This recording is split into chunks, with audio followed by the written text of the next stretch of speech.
Abi pun. Selamat pagi pemirsa, Berita Lampung kembali hadir menjumpai Anda. Bersama saya, Ade Anissa. Sejumlah berita aktual dan informasi menarik lainnya telah kami siapkan untuk Anda. Berikut Berita Lampung pilihan hari ini.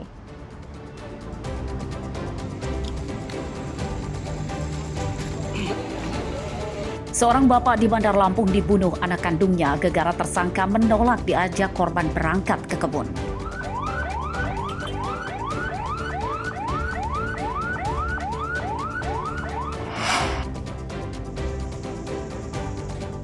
Seorang perempuan korban pencabulan di Lampung Selatan menuntut keadilan akibat pelaku belum ditangkap polisi. Kasusnya lebih dari 1 tahun hingga korban melahirkan.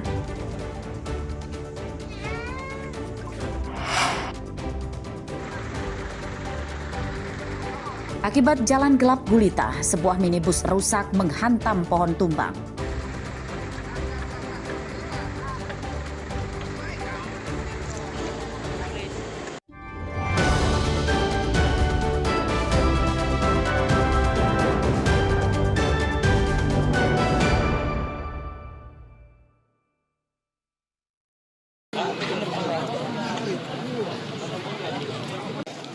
Pembunuhan sadis di Kelurahan Raja Pasajaya, Kecamatan Kedaton, Bandar Lampung, Jumat siang menggegerkan warga. Seorang bapak bernama Marso, umur 67 tahun, tewas di kursi ruang tamu dengan leher nyaris putus akibat dibacok menggunakan golok oleh anak kandungnya sendiri. Aman Jin, ambilin Jin. Pelaku bernama Rustam, umur 32 tahun itu langsung kabur dengan membawa golok yang dipakai untuk membunuh bapaknya. Pembunuhan terjadi berlangsung cepat. Pembunuhan dipicu pelaku menolak diajak korban untuk pergi ke kebun di Bengkunat, Kabupaten Pesisir Barat. Nah, Bapak masuk ke dalam. Saya dengar Bapak mau ayo pulang ke gunung. Nggak mau kayaknya gitu. Pulang sama Bapak gitu. Terus dia masuk kamar, nggak tahu itu. Terus dia dobrak pintunya. Bapak didorong, jatuh di kursi itu. Nah itu kejadian akhirnya itu tadinya itu kayu, nggak tahu itu pas darah mencerat itu baru sadar kalau itu ternyata golok. Saya langsung ke belakang, sayangnya nggak kuat melihat itu begitu darah itu. Ada keributan, sempat ada ribut-ribut atau enggak. Tiba-tiba aja kejadiannya. Setelah kita datangi TKP, korban sudah dalam kondisi meninggal dunia ya. Untuk pelaku, anak kandungnya sendiri, sementara ini masih dilakukan pengejaran oleh tim TKP kita. Karena kondisi si pelaku juga dalam membawa senjata tajam yang digunakan pada saat membunuh ayah kandungnya sendiri. Jadi untuk lukanya bagian leher hampir putus ya, jadi digorok dengan menggunakan golok. Saat ditemukan kondisi korban seperti apa? Dalam posisi gimana? Korban dalam posisi duduk, tapi dari cerita awal bahwa didorong oleh pelaku sehingga terduduk, kemudian baru di ruangan, digorok lehernya. Di ruang tamu? Di ruang tamu. Oleh polisi, jenazah korban dibawa ke Rumah Sakit Bayangkara Bandar Lampung untuk divisum. Polisi masih memburu pelaku. Robi Laste melaporkan dari Bandar Lampung.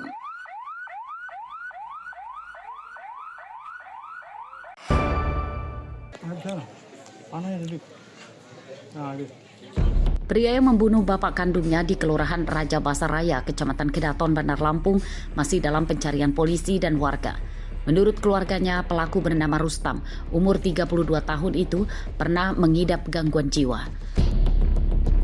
Pelaku pernah ditangkap polisi akibat membuat onar saat mengamuk dan memecahkan kaca-kaca jendela rumahnya.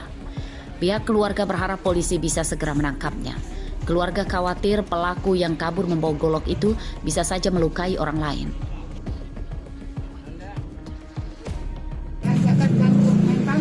Udah berapa lama? Udah lama. Sempat dilakukan perawatan. Kan waktu mencari kaca ini sempat dibawa sama polisi sama Pak Lurah ke rumah sakit jiwa. Masuk kami di sana aja, tapi ke rumah sakit katanya bilang nggak apa-apa, asal rawat jalan. Nah saya yang ngurusin obatnya, bulan-bulan itulah. Terus sempat dia dibawa ke gunung, terus dia pulang sendiri ke sini. Berapa tahun? Udah berapa tahun ini Bu? Apanya? Udah 15 tahun. Rustam kabur dengan membawa golok yang dipakai untuk membunuh bapaknya bernama Marso pada Jumat siang lalu.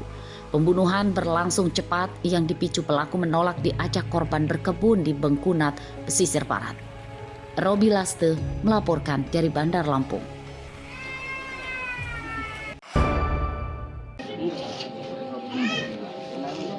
Warga Gang Langgeng, Kelurahan Kaliawi, Kecamatan Tanjung Karang Barat, Bandar Lampung, Minggu siang digegerkan penemuan mayat Wiwit Safitri, perempuan kepala rumah tangga tunggal, umur 50 tahun di dalam rumahnya. Mayatnya ditemukan dalam kondisi sudah mulai rusak dan mengeluarkan bau tidak sedap. Menurut warga, korban tinggal sendirian di rumahnya.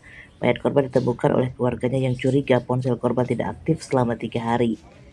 Mereka kemudian mendobrak pintu dan menemukan mayat korban di ruang tamu.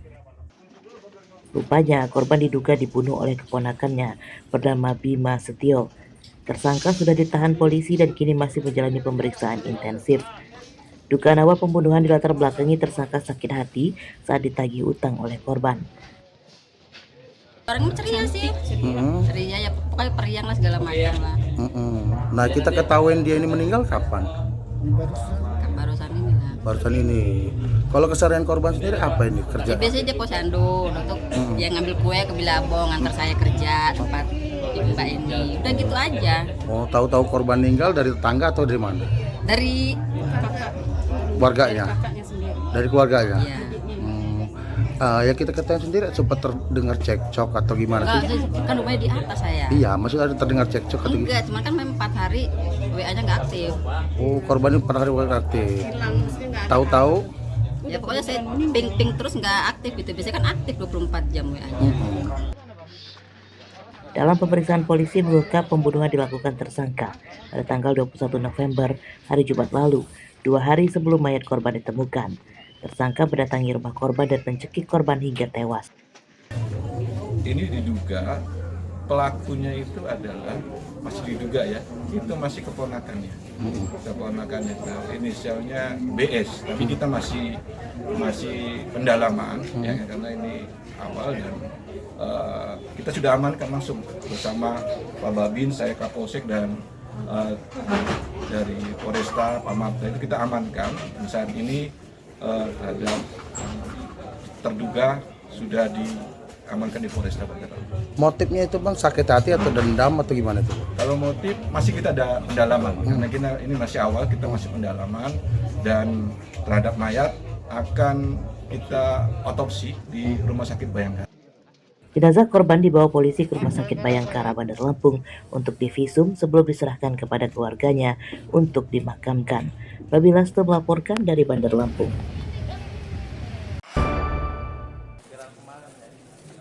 Bang Pur, sehat Bang Pur. Penyidikan tersangka penyelewengan atau ngecor bahan bakar minyak atau BBM bersubsidi jenis solar dari Polres Lampung Timur dialihkan ke Direktorat Kriminal Khusus Polda Lampung. 3 tersangka dalam kasus itu adalah Purwanto dan Agus Lestari, warga Teluk Betung Selatan, Bandar Lampung, yang berperan sebagai pembeli solar ilegal, dan Muklis yang merupakan pegawai SBPU Desa Sri Menanti, Kecamatan Sri Bawono, Lampung Timur. Dalam pemeriksaan polisi di Polda Lampung menemukan fakta baru dalam kasus itu. Rupanya para tersangka sekongkol ngecor solar di SPBU menggunakan barcode atau kode batang puluhan kendaraan lain yang dicurinya. Supaya bisnis ilegalnya berjalan lancar, tersangka membeli solar di SPBU dengan harga lebih tinggi dari ketentuan.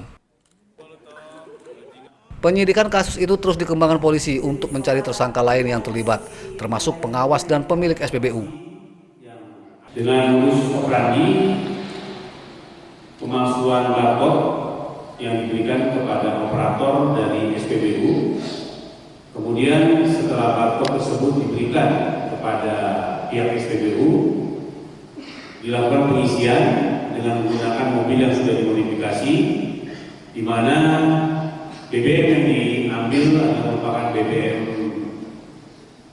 bersubsidi dari pemerintah. Diindikasikan BBM tersebut akan dijual ataupun akan didistribusikan ke pihak-pihak yang tidak memiliki subsidi. Atas kejadian tersebut berhasil diamankan 3 pelaku, di mana pelaku merupakan berperan berbeda, baik dari pihak SPBU yang menerima barcode, kemudian pemberi barcode, dan selanjutnya juga yang melakukan kegiatan pengambilan ataupun menggelapkan barang bersubsidi tersebut. Sementara itu, pihak Pertamina menjatuhkan sanksi berupa pemblokiran pasokan BBM bersubsidi solar dan Pertalite ke SPBU Desa Sri Menanti, Kecamatan Sri Bawono, Lampung Timur. Sanksi penghentian pengiriman BBM bersubsidi ke SPBU Desa Sri Menanti berlaku selama 30 hari. Setelah ada kejadian tersebut, tindak lanjut kami masih melakukan pemblokiran terhadap SPBU. Di sini pemblokiran adalah stop supply produk Pertalite dan biosolar di SPBU terkait. Di satu sisi juga ada pun barang bukti berupa plat nomor serta barcode yang digunakan itu kami langsung melakukan pemblokiran. Apa mobil di sini? Ini ditutup, kenapa mobil ada di sini? Penyelewengan atau pengecoran solar dibongkar oleh warga yang menggerebek SPBU Desa Sri Menanti, Lampung Timur pada Minggu pekan lalu. Modus penjualan solar secara ilegal oleh pihak SPBU dilakukan saat malam, saat SPBU sudah tutup. Supaya tidak terlihat warga, pagar SPBU ditutup dan lampu seluruh lingkungan SPBU dimatikan supaya gelap. Solar dari mesin dispenser dipindahkan ke tangki besar di dalam bak truk yang ditutup terpal. Akibat perbuatannya, ketiga tersangka terancam 6 tahun penjara dan denda 60 miliar rupiah. Robi Laste dan Asep Saifullah melaporkan dari Lampung Selatan dan Lampung Timur.